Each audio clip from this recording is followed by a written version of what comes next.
And our next talk is by a presenter in flesh and blood. Florian Wilhelm will present matrix factorization for collaborative filtering is just solving an adjoint latent Dirichlet allocation model after all. Hi, so my name is Florian, and I'd like to present to you how you can transform a matrix factorization into an adjoint latent Dirichlet allocation problem. So just as a small recap, we have seen something similar in the Netflix talk. So in the context of collaborative filtering with implicit feedback data, a common way to do personalized ranking is to use matrix factorization. So we start with an interaction matrix X, and this interaction matrix is approximated with the help of two smaller matrices, W and H, one for the user, one for the items. And those matrices are smaller, so their latent dimension K is much, much smaller than the number of users and the number of items. And in the lower part, we see how we can now basically do personalized ranking. So we calculate scores. This is just the scalar product of the latent vector of a user with all the latent vector of the items, and we calculate the scores, and with the scores we can then actually get the ranking by ordering them.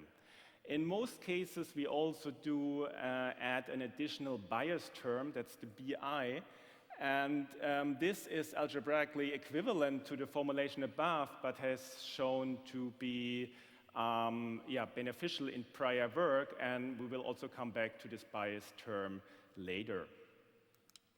So over the years, matrix factorization has really been a workhorse in the recommendation system community, right? So starting from the Netflix challenge to also last year, there was a talk by Rendel et al. About a reproducibility paper about neural collaborative filtering versus matrix factorization, and it was shown that still of today, this quite simple method is still competing and even outperforming many more advanced methods.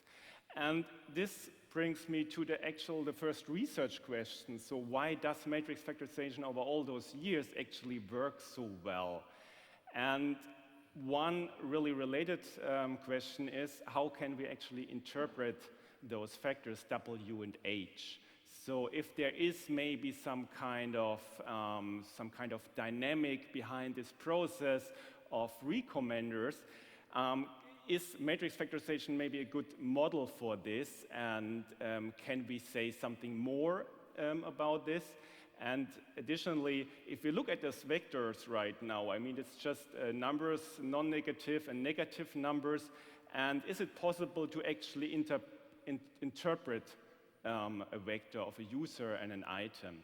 And the third research question is, if we have answered the former two questions, can we maybe even state and data generating process to even create synthetic data sets? And we're going to tackle all those problems by interpreting the matrix factorization as a latent Dirichlet allocation problem. So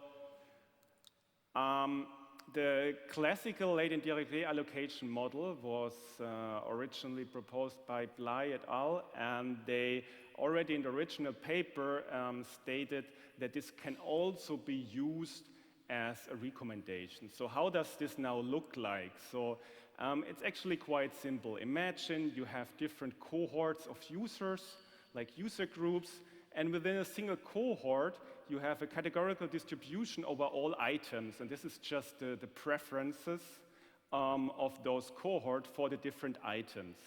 So this is actually given by phi k.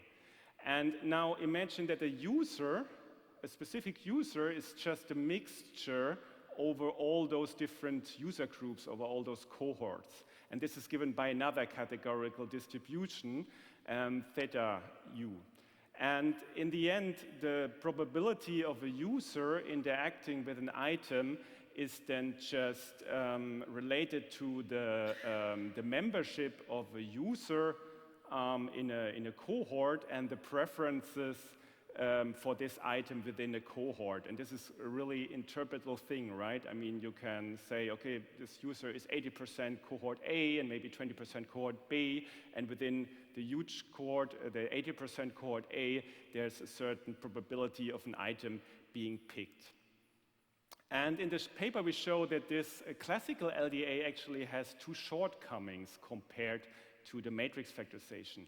First of all, we have no direct item popularity term, so the BI as presented above. And this actually means that there's no regularization over those cohort distributions. So a practical example would be maybe if you imagine a user group that don't really like Quentin Tarantino movies. And if you have now a movie like Pulp Fiction, I mean, it's still a good movie and a really popular movie, so you would expect that even in a cohort which really dislikes Quentin Tarantino movie, this Pulp Fiction movie is still quite good compared to the others. So there's this regularization missing. And the second one is if such a bias term existed, we also should be able to say that a user is more conformist or more individualistic in the sense if the user pays more attention to the item popularity, or if the user is more individualistic, meaning if the user cares more about the memberships of his or her cohorts and the preferences of the cohorts. And matrix factorization does not have those shortcomings. So what we did is that we proposed the so-called LDA for REC model, so that's the adjoint model, the modified version, and it extends the classical LDA by introducing the item popularity, delta I, so that's the BI, and the user conformity, lambda U.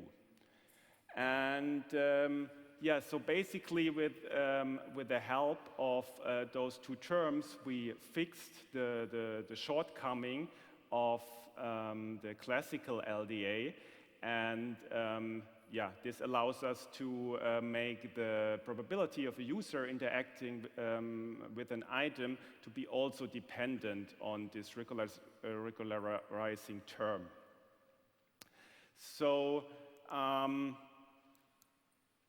the actual key contribution is now, so what we have done so far, we have now presented this LDA for REC, so this modified version, and the key contribution is now that we build a bridge between the matrix factorization and this newly proposed model LDA for REC, meaning that if you have a solution to matrix factorization and given rankings for all your user, you can actually, with the help of this theorem, transform the matrix factors into the corresponding variables within LDA for REC. You get the same personalized ranking, but you are now able to actually interpret it, like to say, okay, this user belongs to those cohorts, and within one cohort, this is a cohort liking these kinds of movies, which was not possible before, and this gives more insights. So just a small sketch of the proof. How does this work? In a way, you have to eliminate all the negative entries. You do this by splitting up the latent vector into a negative and a non-negative part, basically doubling the latent dimension. And you also have to kind of move factors from the cohort distribution to the user, and this then allows you to normalize everything that in the end you end up having categorical distributions, so non-negative values that sum up to 1. So one point to note is that while this now allows you to do this transformation, it does not mean necessarily that the optimality is maintained, meaning that if you have an optimal solution in your matrix factorization, this does not necessarily mean that the solution is also optimal in this LDA for REC model. And this is exactly what we evaluated as shown here. So we looked at the matrix factorization and LDA for REC at the different metrics, mean reciprocal rank, precision, and recall for different dimensions of the latent dimension. And we see here that the LDA for rec actually outperforms the matrix factorization in the mean reciprocal rank and the recall. It's quite similar in the precision at 10. And what's nice to see is that the best results are achieved for a single latent dimension for k equals 4. And so this also shows that the model is really good in the sense that the optimality outperforms then the matrix factorization. So a downside of LDA for rec surely is that it's much more computationally demanding than the matrix factorization, because we have to do probabilistic programming. So with this, I want to come already to the conclusion. So we had our 3 research questions, and so the matrix factor, we have seen that the matrix factorization is actually equivalent to the LDA for rec, meaning that we have this kind of bridge with the theorem that we can translate the factors of the user and of the items into this framework of LDA for rec, which allows us to interpret it. And it's actually a plausible model, right? You can argue about it, you can reason about it, and say that there are different groups, and users are kind of mixtures of those different groups.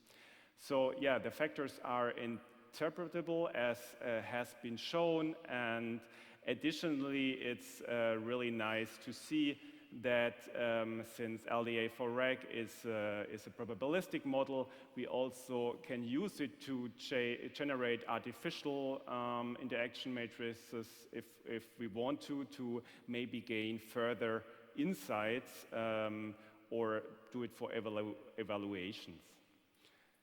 So with this, I want to say thank you, and I'm looking forward and taking your questions.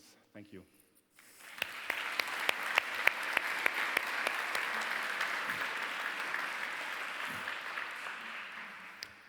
Thank you, Florian.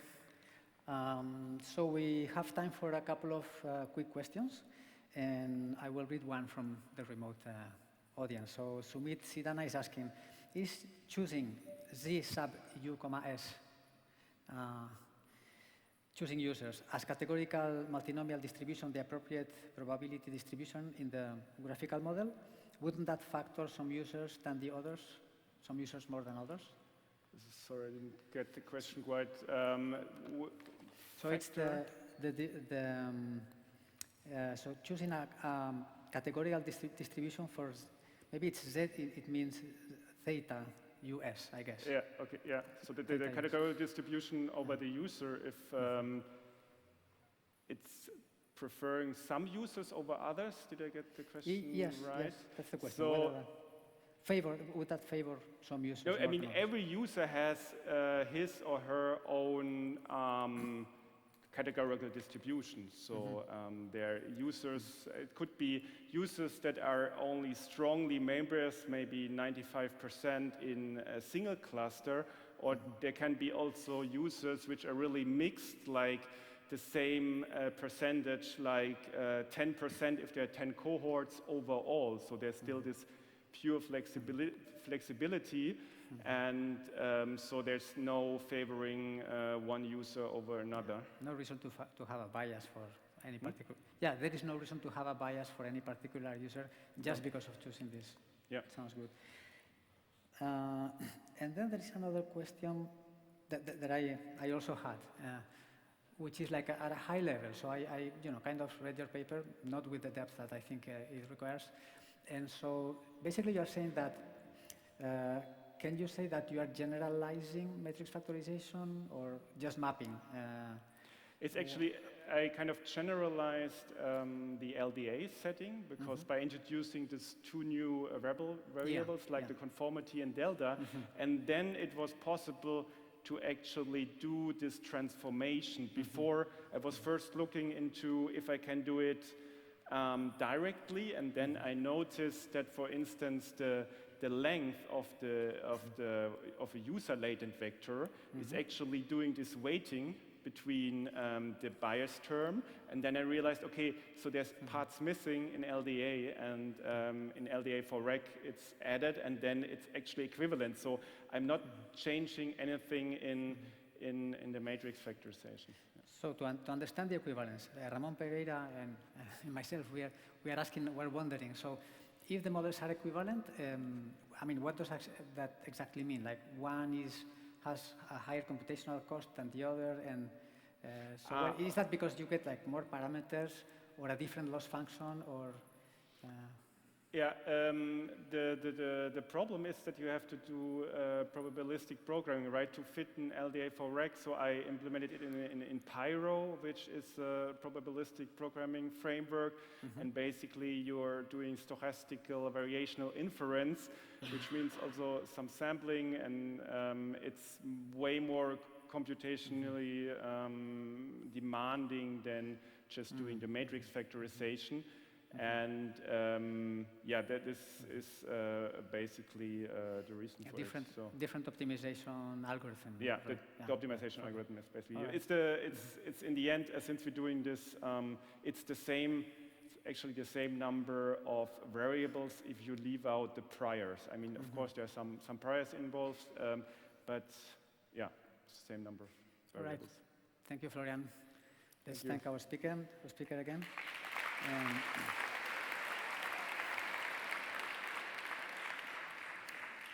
So the next paper